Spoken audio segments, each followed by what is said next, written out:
uh, write-ups, um, all kind of stuff against the new policies of the Ministry of Works. I just read one yesterday when they say, if you do concrete road, cement will go to 9,000.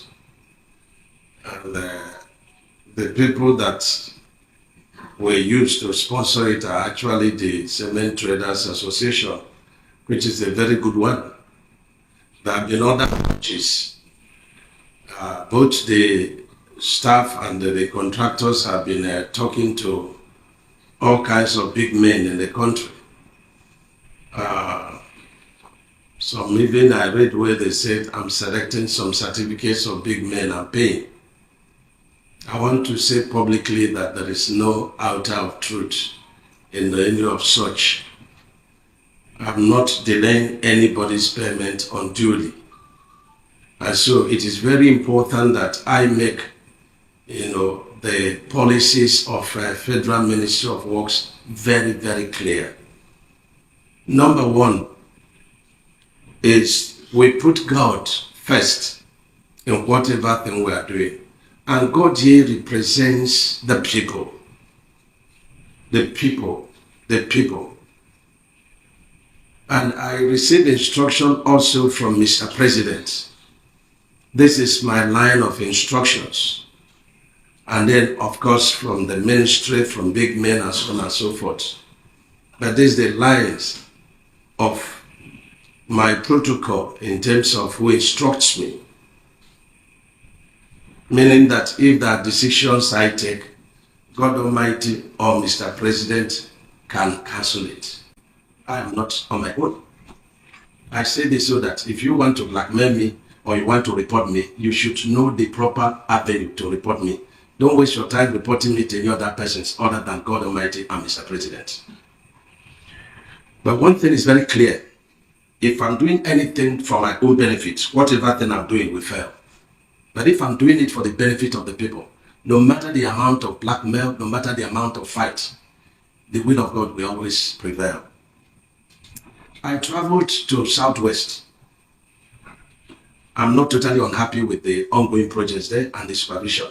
I gave them 80% pass mark, but not without my reservation about how long these projects will last. But at least the ministry people, the director are doing their work. I'm happy about that. I've been to part of North Central, very dissatisfied with the quality of work, very dissatisfied with the supervision offered by the Ministry of Works. Then I went to Kaduna, and I disagreed with the design of Abuja, Kaduna, Zaria, Kano Road. I disagree with the design. It's an overkill, but I'm doing nothing about it. All I said is I want to do from kilometer 0 to 38 with concrete because it's on a groundwater level base. And so I want to see if I can do that. If the contractor encourages me, it will happen. If they don't encourage me, they are very mighty people. Maybe they may have their way. But I must always have my say to say these projects, give it 3-4 years, they will fail. It's just for me to have my say. A lot of you are mighty people that will always have their ways, but it won't stop me from having my say. That there is no project being constructed right now in Nigeria that is going to last for 7 years. There's no. And the question is, are we just going to be maintaining or reconstructing our roads after even 10 years? Is that what this country is going to be doing? And that is actually what we have been doing. Between Abuja to Benin, through Lokoja, all the stretch of the roads are on contract, ongoing. Beautiful policy of the last administration. But how much of the roads are motorable? I traveled through that by myself and I shedded tears for the kind of pains our people are passing through. I stayed there for 14 hours. 14 hours. I started 10 a.m. I go to Benin, 2 a.m. the next day. And I was very happy I experienced the pains. President Bola Tinubu said, I must travel through all the projects so that when I brief him, I will tell him the truth. And that is exactly what I am doing. He has seen some of the failed projects and he is feeling so sad. President wants to give smiles, a renewed hope to Nigerians. He's very determined to do it. He's a divine president. God is on his side. Those who think that distracting him are wasting their time. And it is high time Nigerians should recognize somebody God sent to help them. This is one president that if we fail to support him, he becomes the last hope for this country. I've seen him, his antecedents, I've watched him, I've seen his commitment. No minister puts on the number of hours Mr. President puts on every day.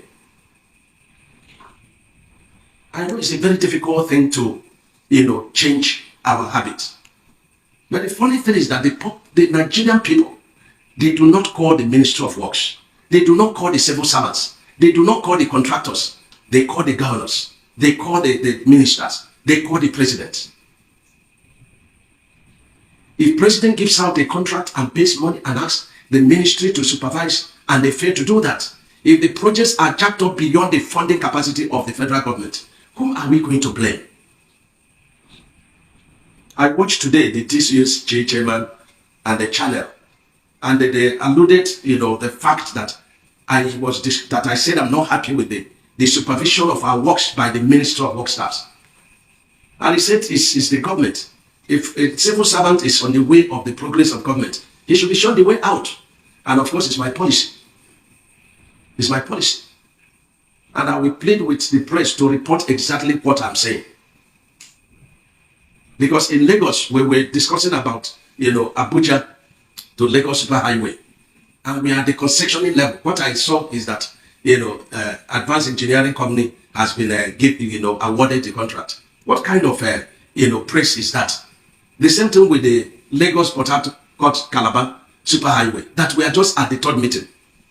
And you say it's been awarded to, high-tech engineering. This is not doing good to our country. The press is not being fair to our country. Because you have to report exactly what it is. There's so much havoc being done to this country by social media. False information. Sensational, reportage. God forbid if the country collapses, everybody will be involved. So a pressman pulling the string somewhere so that the country will go down and the pulling, this one is pulling. It is not helping our country. Look at US. It is their country first. In our contracts, we have provision to maintain the roads. Why would the civil servants, the leaders of Ministry of Works, not compel the contractors to maintain the roads? People are suffering. I had to go through the many communities to be able to reach Benin. Our expatriate contractors, this cannot happen in any of your countries. It cannot. Anywhere there is maintenance of job or road is going on, the first thing that is done is the confidence of the people. We are being taken for a ride. We are being taken for granted. You believe you are doing us favor. You are not doing us favor. This is business. And this attitude must stop. Whether you like me, you hate me, it's not my business. The attitude must stop. We must be respected. We must be respected. I've directed that if you're a project manager on any of our contracts, whether you're expatriate or you're a Nigerian or Togolese or African, you must be registered with CORE and not less than 15 years experience on road construction. And I'm warning the directors, regional directors, not to fail to carry out this instruction. In every project during bidding, the contractor will submit the list of equipment he has. He will submit his financial status. He will submit the list of jobs done before. He will submit the technical, bid on the qualification of his personnel. Ladies and gentlemen, go and find out. If you did the bid, and check what is on site. Find out whether you can get 10% of that. Find out. And so whom are we to blame? The directors and civil servants. How many contractors are using sheepfoot rollers to do the compaction and subgrade? How many equipment are on site of these contractors? One contractor has 27 projects. How will he do it? How will he do it and do it well? I'm not against anybody, but the present cost of the project, you are hiding under VOP with the ministry, and you believe that anybody is a fool. Nobody is a fool. There is no job that has a funding right now because you are hiding under VOP. You don't want to expose the real cost of the project now. And when you expose it, there is nobody even with the initial unit rate of asphalt plus the VOP that is going to continue with that present situation. Nobody. There's nobody. That is the reality. If the BPP says, you cannot increase your contract, he's telling lies. You can't tie a man hands and legs and ask him to run. If the NLPC say the contract is fixed, that nobody, it's a lie. That is not the truth. You have to give what belongs to the contractors to them. And then you now tax them to abide by the tenets of the project, of the contract, of the agreement, of the general specification of contract and general conditions of contract. Documents will be sent to BPP for no objection. It will stay for 6 months. How will the contractors go to do additional job you directed them to do without a backup authorization? And I've asked the BPP, you set up in each MDA, your own department. Why will that department vet what the main MDA has done and send to you and you sit on it for 6 months? Unless Mr. President does something about the bureaucracy, his lofty intention to help this country may not totally be achieved. Engineering requires attention. If a contractor writes for certain, advice or seeks certain permission, he must have it within 24 hours. He has equipment on site. He has personnel he's paying for. But we keep their files. But we forgot something. Whatever till a man soweth, he will reap. We are ministers, we are directors.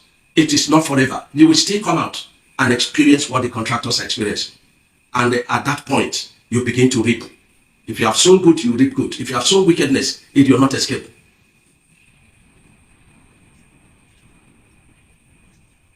There are certificates before me, there are memos to go to Federal Executive Council. There are argumentations. I am not signing.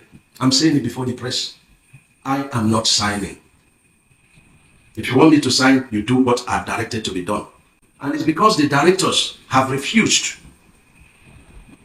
to tell you the truth. That's why I've called you to tell you the truth. If your project was 30 billion and it became 120 billion, I want to know how. But if there's somebody else who can continue signing on that project and we finish it, I'm not interested. I'm not probing you. But if as a fellow of the Nigerian Society of Engineers, and if certificates are interims, and if certificates are cumulative, it means that the moment I sign, I've owned it. And if I have to own it, I'll be able to explain to Mr. President why a project of 30 billion came to 120 billion. I should be able to explain. And it's my right, no matter how much you blackmail me. It's my right to know. And how will I know? You will do a takeoff sheet from the first principle. From the first principle. If you don't know, go and ask one of the surveyors. You will do a takeoff sheet. And doing your claims on VOP, you gave us the market prices. Then during your claims, you gave us supply prices. I will not take it. I won't take it. The VOP is going to be based on the market price and it's going to be based on the market price. It's not market price and then supply price. Because how do I have a baseline? Somebody will say that he's supplying rods for 900,000. Another person will say it's 1,100. Where is the templates upon which I will vet? So please, if you want to do your VOP so that your papers can go on very well, it is the basic prices of items that are allowable in the VOP at the time of this, and then the basic prices at the time of claims. And we are not bound by your receipts. We will make calls. We will check our journals. That is what we use. And so I am asking all contractors to go back and do their takeoff sheets, their sketches, their calculations, their site instructions, and then bring forward the status to their directors. The moment I'm clear, I will approve. If I'm not clear, I will call you and the directors. I will sit and I will say when I do not agree. So this is very clear. So if you have completed your job 100%, I'm bound to pay you. I don't need it. But if I'm going to do any approval of the ongoing jobs, this must be done. If you do it today, even tomorrow, probably on the day I'm working. If you do it, you bring it. Now, very important to do is that you have unit rates of your original contract. You've done VOP, every year. Now, I want you to build back the new unit rate based on the VOP claims. How do you build it back? If I'm building VOP and I saw certain VOP, you do VOP on diesel. No, sir. You have to give us the diesel consumption in asphalt, diesel consumption on earthwork. And if there is another distance, you tell us. You are the one, because we want to build back the VOP is exhaustible. If it's exhausted and prices are still rising, how do you make claims? So where do we put that VOP on diesel? Diesel, you are using it for your trucks. You are using it for your asphalt. You are using it for your concrete. So where do we put that VOP claims of each year? Which of the items do we put it? And so those who vetted your VOP should go back to classrooms. Because when the VOP item is exceeded, how do you now review the contract? And that's where we are now. We are at the stage that the VOP's provisions have been exceeded and prices are going up. The price of asphalt from the day I was sworn into today is no longer the same. And the next 1 month, it will not be the same. So far, the dollar is rising. So far, the international petroleum product is rising. The asphalt will continue to rise, meaning that we have no contract.